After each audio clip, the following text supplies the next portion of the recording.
detik ini, jam setengah 1 ini, Anda catat ini, cek kesehatanmu, cek saldo rekeningmu, cek keberkahan rumah tanggamu, kamu akan hancur sehancur-hancurnya. Karena yang kamu ingkari bukan Mas Bambangnya, tapi Al-Qur'annya ini. Assalamualaikum warahmatullahi wabarakatuh.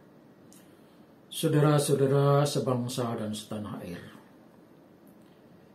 kita sangat mengapresiasi terhadap tindakan aparat kepolisian yang menangkap Bambang Trimulyono yang menebarkan kebohongan dan penistaan agama bersama Sugiknur dalam penggunaan mubahalah secara serampangan seperti video berikut ini. Tak ajak mubahalah. Ada Al-Quran di atas kepala jenengan, sama tinggal ngomong aja. Apa yang saya katakan ini benar. Kalau tidak, semoga begini-begini. Tapi kalau ternyata saya benar, kalian semua begini-begini. Didikte aja, nanti saya tirukan. Oke. Berarti kan kalau gitu kan selesai urusan jenengan dan semua urusan manusia ini. Selesai. Ya. Nah, jadi jenengan bisa hidup tenang. Siapa yang anggap sama gila, dia akan dihancurkan hidupnya sama Allah. Percaya terserah, nggak percaya terserah. Nah, gitu loh maksudnya. Gitu loh. Turun, boleh. Tapi saya didikte ya, maksudnya saya tirukan. Atau ditulis saya baca. Enggak, saya membimbing syahadatnya saja. Jangan gampang. Ada Al-Qur'an, coba ambilkan. Saudaraku, kita masuk acara inti. Ini loh yang sama nanggap gila. Ini loh buzzer, influencer, polisi, tentara, rezim, laknatullah. Yang Anda tuduh gila ini sekarang beliau mau menyerahkan hidup dan matinya di hadapan Al-Quran, di hadapan Allah. Tentu kalau khilaf, saya salah data dikit ada ya Pak, nggak 100%. Tapi pada intinya yang pokok-pokok tadi, yang informasi pokok tadi mengenai ijazah Jokowi, mengenai istri saya itu saya berani bersumpah. Itu Allah yang Maha Tahu nanti detail mendeteksi hatinya jenengan. Siap. Allah akan memaklumi dan memaafkan kesalahan kata-kata ya. Jadi bagi siapapun yang setelah nonton podcast ini dan Anda tetap menantang beliau, menganggap beliau remeh, maka dari detik ini, jam setengah 1 ini, Anda catat ini, cek kesehatanmu, cek saldo rekeningmu, cek keberkahan rumah tanggamu, kamu akan hancur sehancur-hancurnya. Karena yang kamu ingkari bukan Mas Bambangnya, tapi Al-Qur'annya ini. Gitu ya. Coba saya dibantu Mas, siapa? Pegang Al-Quran ini, taruh di atas kepalanya Mas Bambang. Nah, bismillah. Punya wudhu kan? Mas Bambang juga punya wudhu, tadi baru sholat. Masih. Oke, relax Mas Bambang. Relax ya. Yakin? Siap. Mumpung belum terjadi, barangkali berubah pikiran. Enggak. Saya menunggu kesempatan bersumpah semacam ini yang disaksikan orang banyak. Tapi kan enggak lucu kalau saya minta, ayo sumpah-sumpah gitu loh. Harus orang lain yang minta. Oke, video ini, mubahalah ini bukan main-main. Ini saya persembahkan untuk bangsa Indonesia yang sangat saya cintai. Saya persembahkan untuk agama yang sangat saya cintai. Saya persembahkan untuk semua rakyat Indonesia yang saya cintai. Pak Bambang tirukan saya ya. Asyhadu an la ilaha illallah. Asyhadu an la ilaha illallah. Wa asyhadu anna Muhammadar Rasulullah. Wa asyhadu anna Muhammadar Rasulullah. Allahumma sholli ala Sayyidina Muhammad. Allahumma sholli ala Sayyidina Muhammad. Wa ala ali Sayyidina Muhammad. Wa ala ali Sayyidina Muhammad. Aku bersaksi. Tidak ada Tuhan selain Allah. Dan aku bersaksi. Nabi Muhammad adalah utusan Allah. Ya Allah, kalau yang saya ucapkan selama ini, kalau yang saya tulis selama ini, ternyata fitnah, ternyata bohong, ternyata tidak benar, maka hancurkan hidupku ya Allah. Cabut keberkahan hidupku ya Allah. Hina-dinakan hidupku ya Allah. Matikan aku ya Allah. Dalam kondisi kafir, kufur dan mengenaskan. Tetapi ya Allah, kalau ternyata apa yang saya katakan selama ini, yang saya tulis selama ini, benar adanya, maka hancurkan, laknat, hina dinakan, cabut berkah rumah tangganya, cabut berkah rezekinya, siapapun saja yang menantangnya, yang tidak mempercayainya. Sampun Mas Bambang. Dan Bambang Trimulyono menjadikan Mubahalah sebagai media untuk melakukan kebohongan, penghinaan, pelecehan, dan penistaan terhadap Presiden. Sugiknur dan Bambang Trimulyono menjadikan Mubahalah sebagai provokasi mendulang kepercayaan seakan Sugiknur dan Bambang Trimulyono sebagai manusia yang suci dan benar secara mutlak.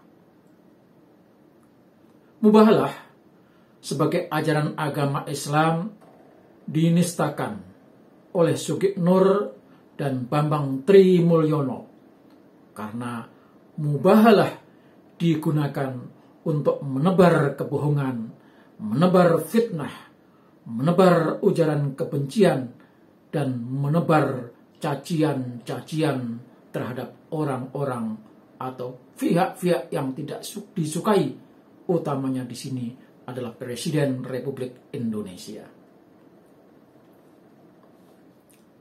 Apa sih mubahalah itu?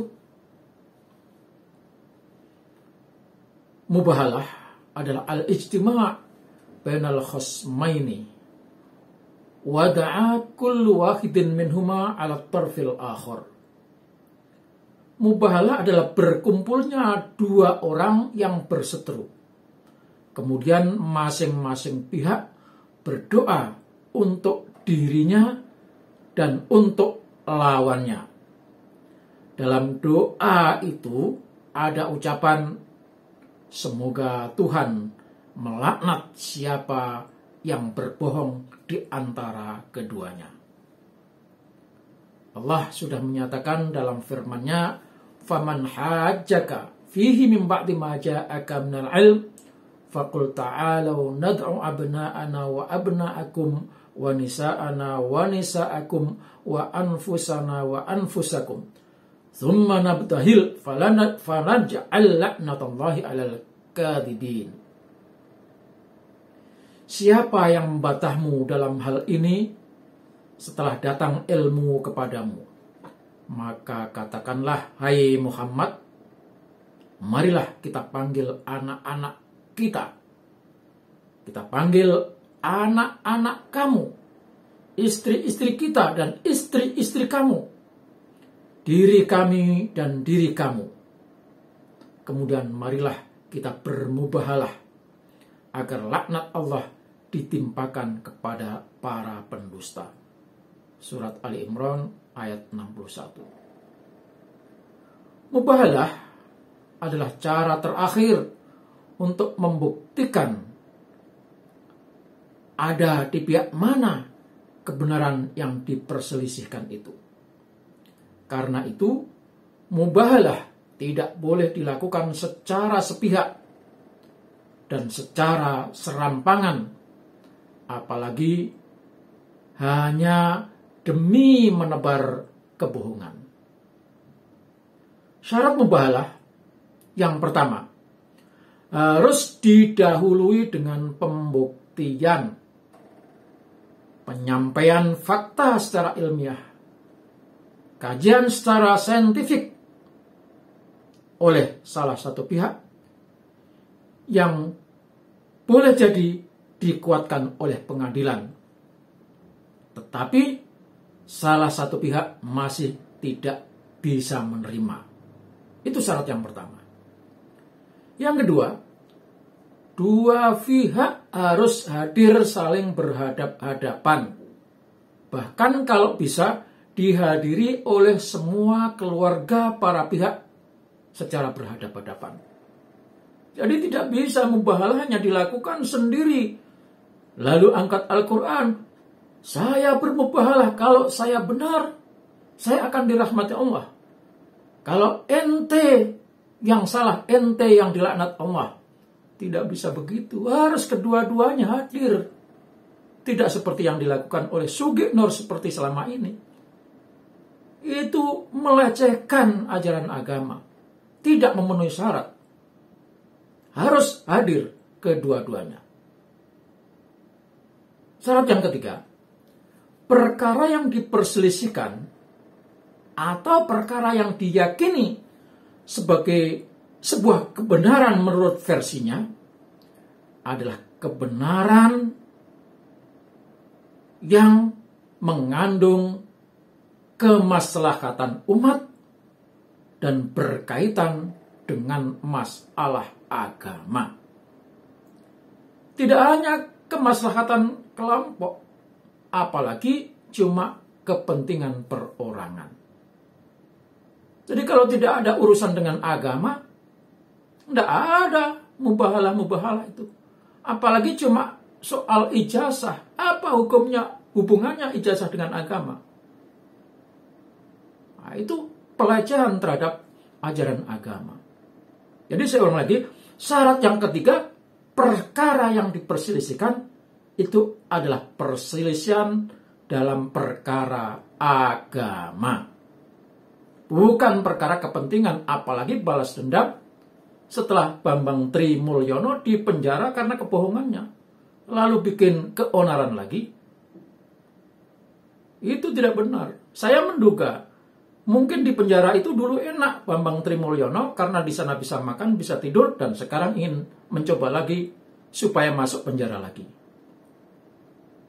Jika syarat tersebut tidak dipenuhi, dan salah satu pihak melaksanakan mubahalah dengan sendirian tanpa ada pihak yang diajak mubahalah, maka yang dilakukan itu sama artinya melecehkan agama.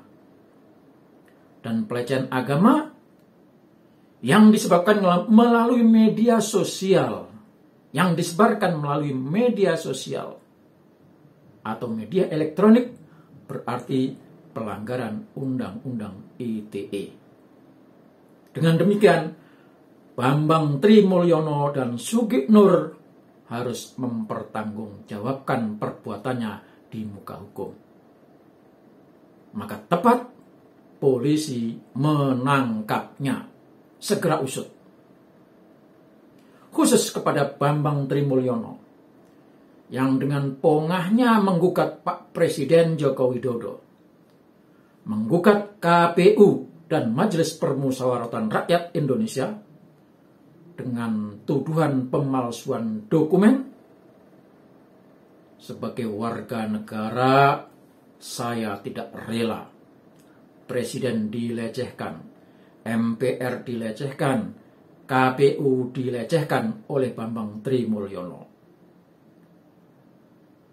Saya minta kepada aparat penegak hukum segera usut dan tindak pelecehan tersebut. Kalau bisa, periksa juga itu Ahmad Khozinuddin yang menjadi pengacara membela Bambang Trimulyono. Dan kita masih ingat Ahmad Khozinuddin itu adalah orang HTI yang membela HTI. Mestinya orang ini ditangkap dari sejak dulu karena menjadi anggota ideologi, anggota ormas yang terlarang. Mestinya dari dulu itu orang sudah ditangkap, diperiksa, dan diusut karena masih tetap menjalankan kegiatan Hizbut Tahrir yang dilarang di Indonesia.